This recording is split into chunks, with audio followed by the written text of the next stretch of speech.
Now imagine you buy a property and you want to rent it out on Airbnb. So you spend a lot of time, a lot of money furnishing it, making it all look beautiful. You list it online, but then there are no bookings. And now you're stuck with a flashy sofa, a fancy lockbox, and a house that you can't really rent out. Now, I build financial models for investors, and Andrew, he owns over 40 investment properties. And together, we've helped thousands of Kiwis weigh up whether they should list their properties on Airbnb or keep them as long-term rentals. And the truth is that, yes, Airbnb can make you more money, but only if you understand the risks. So in this video, you're going to learn the biggest Airbnb risks that most people overlook and what you should do instead. Now, Andrew, can you make more money renting out a property on Airbnb versus doing it kind of just as a normal long-term rental? So you can, but there's so much more complexity to it than that. But if you think about, okay, if I rent out my property, it might be $550 a week. Right, that's as a normal rental property. If I rent it out as an Airbnb, yep, there's some other steps I need to follow, i.e. furnishing the property. But if I did that, I might get $150 a night. And so if I rent it out for the entire week, great, I've made $1,050, which is $500. I've almost doubled my money compared to the long-term rental. And then, of course, you might have these really busy seasons, times of the year, where you can double that amount per night. Maybe not double, but, you might get 50% more. I think you certainly can. I mean, in the Christmas period, if you've got a really good Airbnb property, you could easily get double what you usually would in a night, depending on what's happening within it. And so because Airbnb is so attractive, I think a lot of people start becoming very interested in it, but you've just got to be aware of the risks. So what this podcast won't be is us saying, never Airbnb your property. It is just us saying, hey, if you're going to, here are some things that you really need to think about. And one of the main ones is what we call vacancy risk. And I often think about like smaller towns that really are quite touristy. And you think that'd be a great Airbnb, but maybe it's really popular during the summer, but not in the winter. And I think problem is people go to these locations in the summer and they've got now the bias of saying, oh, wow, it's really busy and it was hard for us to get an Airbnb. Yeah, that might be the case for 3 months of the year. For the other 9, it might not be. Well, one of my favorite tricks to figure out, well, what is the vacancy in an area is to use AirDNA. We actually had the head of data analytics come onto our show earlier this year. But one area of the country that I'm always interested in is Ruapehu district. So in Ruapehu, you've got, oh my God, I can't believe I'm saying this. You've got Mount Ruapehu and it's got some ski fields. It's got 2 ski fields. Great place to go over the winter. You've got Oakuni Mardi Gras that happens there. So there is some real reasons why people decide to go to Oakuni. But if we look at the occupancy, I'm like, oh, wow. It's quite low compared to what I thought it might be. It's like 43% is the average occupancy rate for Airbnbs in that area. And you go, okay, like it probably is a good place to have an Airbnb for 43% of the year. But for some parts of it, oh, it's not. It's quite seasonal. And so the average daily rate can be quite high, $195. But we see that it tends to be higher in July and June when it's wintertime, and really low during the March, during autumn. And I actually think for a lot of people, they get into Airbnb chasing the extra dollar, but they might not necessarily have the stomach for long bouts of vacancy, and it will really get to them. I was having a conversation with an investor just the other day, and my advice to them is, you guys are way too risk adverse to have, even a week's worth of no bookings. They would get quite worked up about it. The other thing that I was just thinking, I mean, it's amazing how simple maths pleases simple minds. But let's say that you had a property that had 70% occupancy on Airbnb. So if you had 70% occupancy, I mean, you'd feel pretty good about that, right? The number, that would be a high number, I would have thought. Yep. Yeah.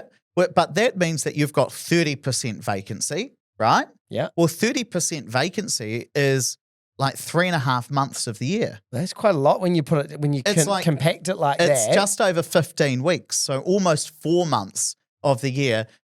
Empty. Now that could be spread out, or it could all come in all of a sudden at once. And so it's just when you say it though that way, and you think, wow, do I want my Airbnb to be empty for 4 months of the year? And would I be comfortable with that? And we just said that 70% occupancy was pretty good. And you can't pay your mortgage just on those 70% of the year. You got to pay it 100% of the time. Reg being said, sorry, I don't have much. Seasonal adjustment. Yeah, I need to pay more to my mortgage during the good months. And can you just reduce it during the bad months? Maybe you could hack it using a revolving credit, but for most people, that's not really how it works. Now, the second big issue or risk that I see is around councils and regulation. Yeah, this, in my mind, honestly, this is like the number one, because it's something that's completely out of your control. And there will be change. Particularly, if you're buying an investment property, you should be thinking about the next 10 to 20 years. And if you don't think there's going to be a change in the next 10 to 20 years to Airbnb, you're off your head. We've already seen this. Like back when Airbnb first came out, and it became really, really popular in different parts of the world, it was the Wild West. You could do whatever the hell you wanted. But then as time's gone on and there's been pushback from, hotels and councils, all of a sudden you've seen there's a lot more restrictions come in. In some parts of the world, you can't even Airbnb a property anymore quite the same way. Similarly, even here in Queenstown, for example, we've had lots of changes to what you can and can't do with Airbnb. Well, at one point, Queenstown was trying to basically ban Airbnbs, or make it not ban them, but mean that you've got to pay much higher rates and get consent if you wanted to rent it out on Airbnb for more than 28 days. Now, that didn't go ahead, but it shows you that there is a desire to regulate Airbnb more. And there are some restrictions down there around how many nights a year you actually can rent it out there. And I think a lot of people have just flown under the radar. And that's okay, right? Until it's not okay. So I see developers at the moment, it seems to be like the popular way to sell a property at the moment is to tell people how much money they can make off Airbnb. And they're absolute nonsense numbers a lot of the time. But one of my friends, in fact, bought a property through Opus Partners as they were advised by me as a normal long-term rental. Now, my friend's brother, he's made a lot of money on Airbnb personally. And so, of course, these guys had complete rose-tinted glasses around Airbnb. And I said, I wouldn't do this, and you're not consented for it, but you can. And they did. So they went, they furnished the whole property. They used a lot of some of the stuff that they had in storage. So it probably didn't cost them as much as it could have, because it was a 3-bedroom house with garage. I mean, that could be 20 grand worth of furniture. Let's say they did it for 10. It was quite successful for a couple of months. Then letter comes in the post from the council. What did it say? We think you might be using your property as Airbnb. You're not allowed to do that. They thought, we'll just ignore that for a while, screw that up, throw it away. Another letter came, and then the next one had a fine attached to it. How big was the fine? I can't remember, but it was enough that I was like, okay, this is a bit more serious now. You probably don't want to be in breach of what your consent is, because you might find that your insurance is void if something happened to that property. So what, like a couple of $100 that fine might have been? It might have been. But also what they would potentially do if they want to go through the process of retrospectively consenting Airbnb so that they can do it, their rates aren't going to be $3,500. They'll be like $7,500, maybe more. Well, that's the important thing in Auckland as well, is that if you rent out your property for over 180 days in a year, then you're no longer going to be on the residential rate. You're going to pay a higher rate, which can be up to 2.6 times that of the standard residential rate.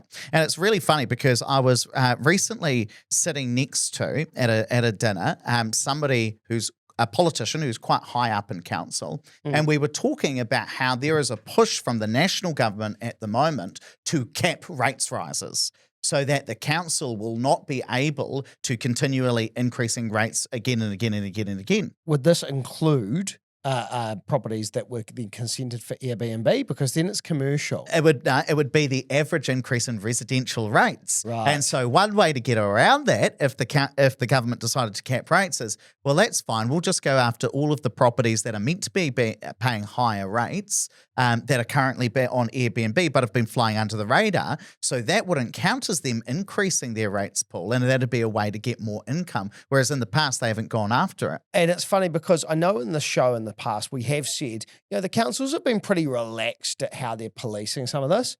Yeah, until they need the money. Like that will change, and it's pretty like if you actually wanted to task people with doing this, The properties are on The Airbnb. government's got a pretty good tool to find them. Jump on Airbnb. Oh, that property there. They can track that down. Plus, also, they can track it with the IRD. Like, just remember, the government agencies can speak to each other and get that information pretty quickly. Like, I am big on this. I think that people go into Airbnb and don't think about the regulatory changes. It will change. Well, that doesn't mean that it's a risk for everyone. If you've got the appropriate consents, like some properties do in Christchurch, 100%. you're fine. If you've got the appropriate consents in Queenstown or Auckland, you're fine. It's if your business model relies on skirting under the radar from the council. And even if I was in Okune and I was a councillor or worked for council, you could pretty quickly come in here and say, oh, this is a property. It's had 41% occupancy. It's been available for 344 days. That's over the 180-day limit. Therefore, send them a letter. Let's get them paying higher rates. That's how the council could literally do it with tools that are out there. The third thing that you want to factor in is some of the hidden costs around Airbnb as well, Andrew. Yeah, you need to think about some of those costs that, again, people really obsess over my nightly rate and the occupancy, and we think, oh yeah, this is great. But it's that old adage in business: turnover is vanity, profit is sanity. It only matters what drops out of the bottom at the end once you've paid your costs. So if you think about things like cleaning, right, it's going to, unless you're going to do it yourself, but at that stage you're just giving yourself a job, you're going to have to hire someone. It's probably going to be, I don't know, somewhere between $80 and $150 to clean the property. I can imagine you with your little yellow rubber gloves on, with your little sponge. Oh, you'd like to see my maid's outfit, wouldn't you? Disgusting. Think about things like your linen fees, because again, you're going to need to be replacing, the sheets on the bed, hopefully. Management fees, and management fees aren't like normal property management fees where you might pay 8 to 10% of your rent that you collect. You're talking more like 15 to 20%. Utilities, so you don't pay for the utilities when your long-term tenant gets the power connected, but you do have to pay for things like power and the internet and the gas if you've got gas, at the property. Those are things that you'd have to wear as the landlord.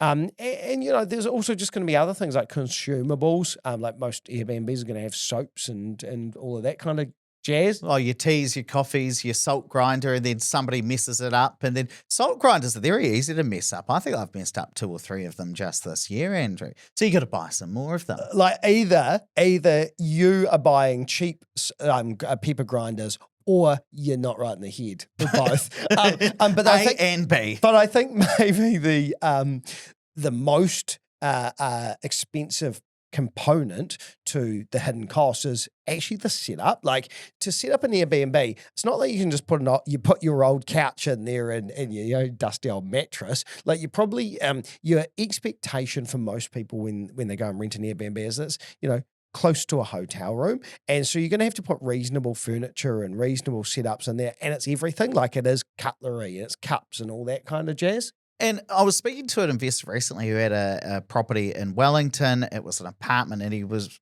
Airbnb out. And when he ran his numbers, he thought, okay, I reckon I'm going to make about 15 grand in profit a year out of this Airbnb. 15 grand? Yeah. And so you'd say, that's pretty good. That's really nice. And so he buys the property and it's quite a small mortgage on it.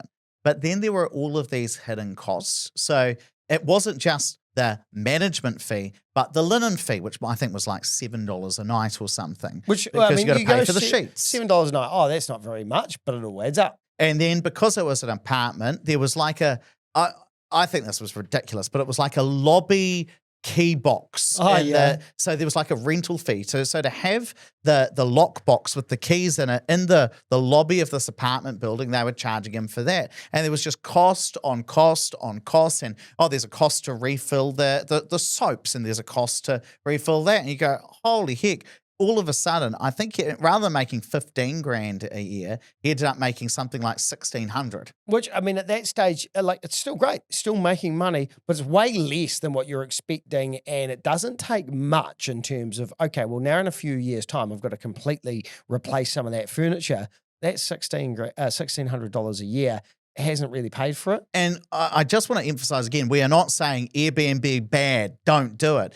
we are against people investing without knowing the full situation. We are against people investing with their eyes closed. We're very pro people investing and very pro people Airbnb-ing when they've got all the information and going in with their eyes wide open. One of our property advisors the other day ran a scenario past me where one of his customers was going to buy a property, and it was the only way the numbers worked was on Airbnb. And I was like, it's such a new concept. It is a relatively new concept that will change in, I think, the medium term, if not the short term. And it's so out of your control that why would you buy a long-term investment, i.e. property, with a short-term cash flow situation that's going to make it work? Like, if it doesn't work as a long term, then it's probably a bad idea. The other thing to point out is, let's say that you were going to buy an Airbnb in a tourist town, something like Owakune. And the reason I'm thinking about this is literally this morning as I was lying in bed, I was thinking about Owakune. And the reason is obviously is because I've read an article about that the local iwis are trying to shut down. If I've read the article correctly, someone correct me in the comments section if I haven't understood this correctly. But what the article said was the local iwis wanted to shut down the ski slopes and say, actually, we don't. I'll have to send you the article, but this is the crux of it. We don't want people skiing on the mountain, or we don't want the ski slopes to be opened. And so you go, okay, if that were to happen, what does that mean for your Airbnb in Owakune? And so all of a sudden, the industry in the town, or a lot of it, and a lot of the demand for the Airbnb is based on one or two attractions. And so you just want to think about that if you're investing in a very small tourist town. I mean, if it's Queenstown, you've got about 6 or 7 ski slopes. You don't have to worry so much about that specific risk.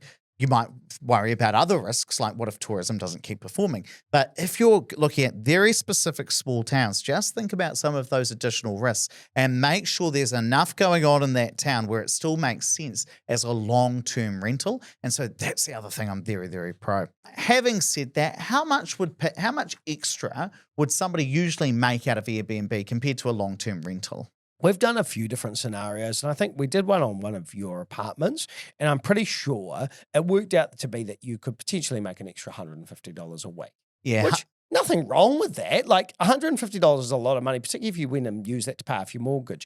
And if you already had the furniture, so you weren't going to be setting up, having extra setup costs, or I think particularly if you're going overseas for a secondment or something like that, what a great idea if the numbers work. But always run the numbers and do it properly. Like, honestly, I just see, it really grates me that developers go out there and say, oh, this is a great Airbnb. Developers and property sales companies should not be doing things on Airbnb. It's irresponsible. So do your own set of numbers, and we've got a great tool for that, Opus Plus, so you can go and sign up and put any numbers you want in there, and you can run different scenarios. That's what I love about it. You can put in a normal rental, but then you can add a scenario and then put in the higher setup costs, higher mortgage because you might have to add on some extra money to pay for the furniture, higher property management, but higher rental income as well, and see what the numbers work out. And then you can actually work out, for that extra $500 a week, I am going to take the risk, or for an extra $100 a week, you know what, I'm not going to. So now you know the risks of Airbnb and how to protect yourself if you're going down that path. But avoiding mistakes, that's just one piece of the puzzle. If you really want to use property to build wealth and buy back your time, you need a proper game plan, something that actually gets you to retirement richer, not just older. And that's why in the next video, I'm going to break down the property blueprint to retire rich at 55. Go watch this next.